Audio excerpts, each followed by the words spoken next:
There's an article from the athletics fitness website Stack. The real problem actually goes much deeper than schools being overcautious. The truth is, modern kids are lacking some fundamental skills needed to safely play tag. What was once considered a simple and honest game of good fun has become a nightmare on the playground. Children are starting to hit with such force that they often end up whacking their opponent across the back with a monstrous slap. Modern kids often lack the innate ability to judge how much pressure to apply during games that require human contact, largely due to an underdeveloped sense of play. Specifically, children aren't forced to use their strength enough. So they don't have what athletes would call touch, the muscle memory that teaches you how much force to use. What is causing this lack? All sorts of things. Video games, aversion to manual labor, unavailability of a parent for wrestling. Daycare workers are much less likely to wrestle with a child than the mother and father is. Yeah, I bet. So schools should allow tag. But parents and schools should also make sure their children wrestle and play with large rocks more. This is bad news. Our kids are becoming absolute Wall-E creatures. We're just,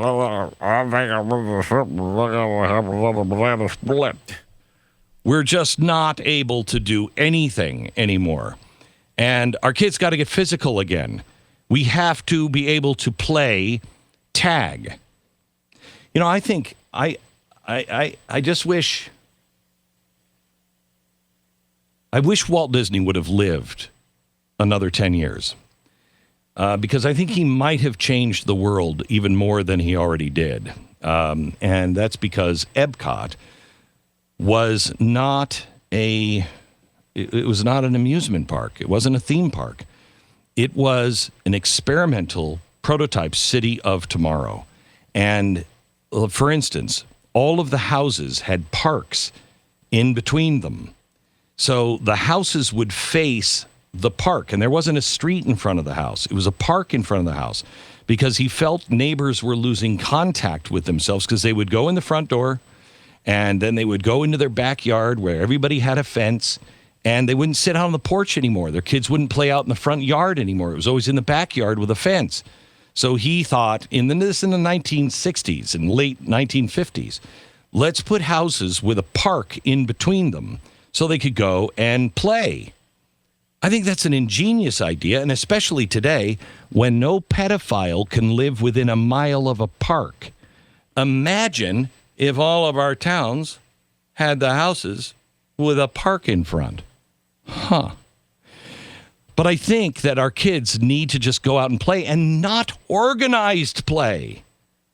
Stu, did you ever have your mom or dad organize a play or bring you? I mean, I'm not a sports person, so I'm sure that you went to Little League and things like that.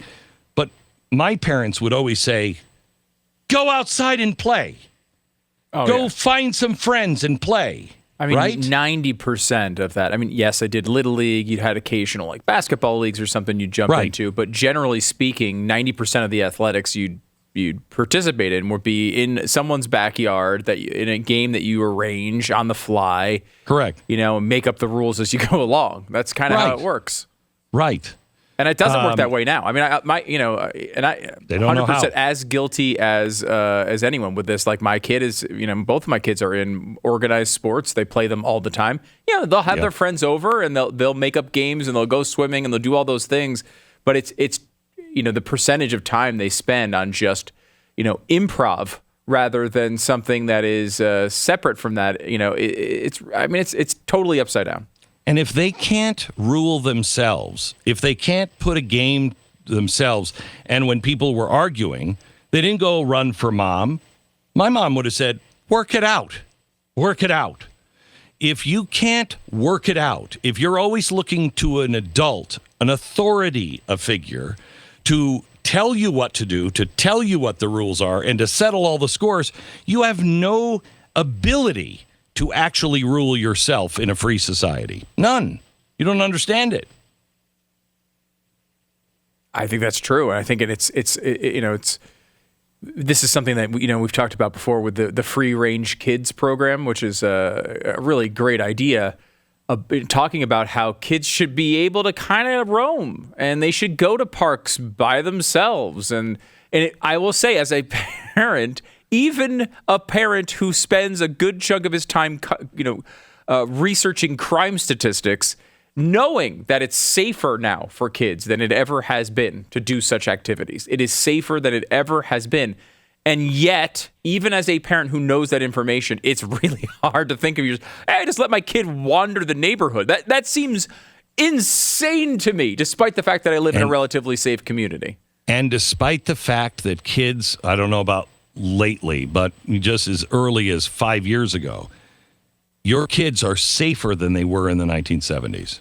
Crime had gone way down, kidnapping of children, all of that stuff. The odds of your children running into real trouble had gone dramatically down since the 1970s when I was a kid.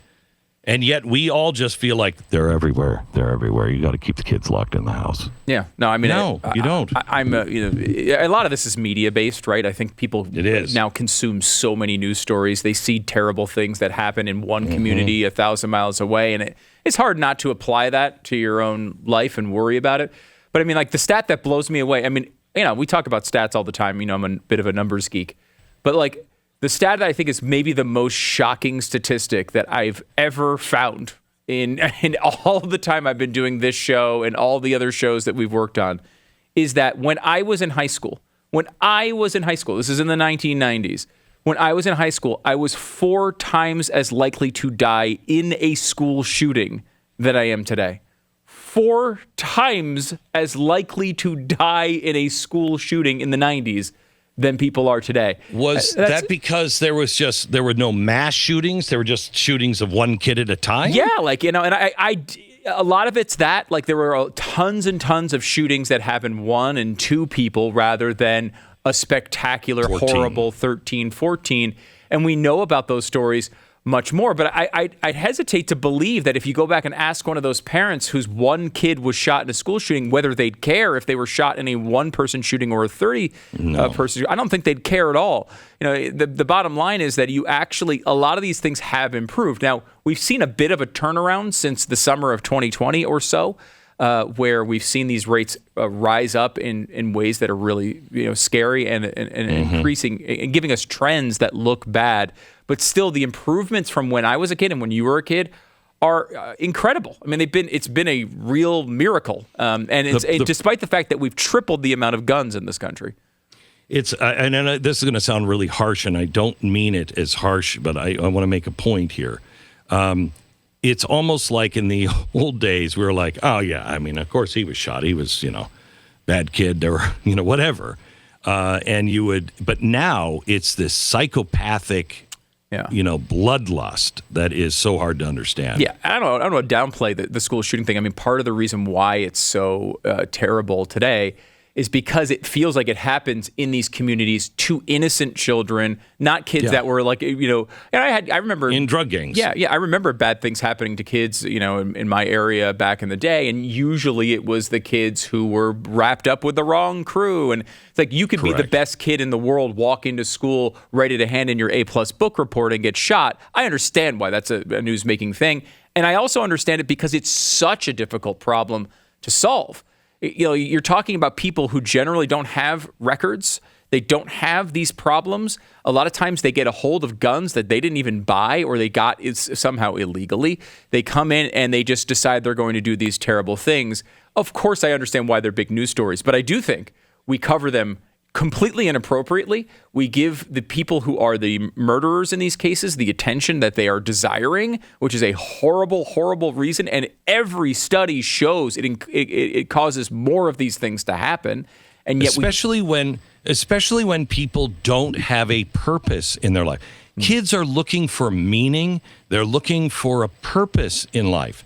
And the only thing society is handing them is victimhood and celebrity if they do something crazy. And that gives them meaning. I counted for something. I'll be remembered. as you grow older, at least I have, I've known some really great people. And I mean, even Billy Graham. If Billy Graham's son weren't still doing things, in just a few more years, no one would remember Billy Graham. You know what I mean? Only the old people who experienced him. The average person, no matter how big they are, they don't make a lasting impact for people to remember them in history.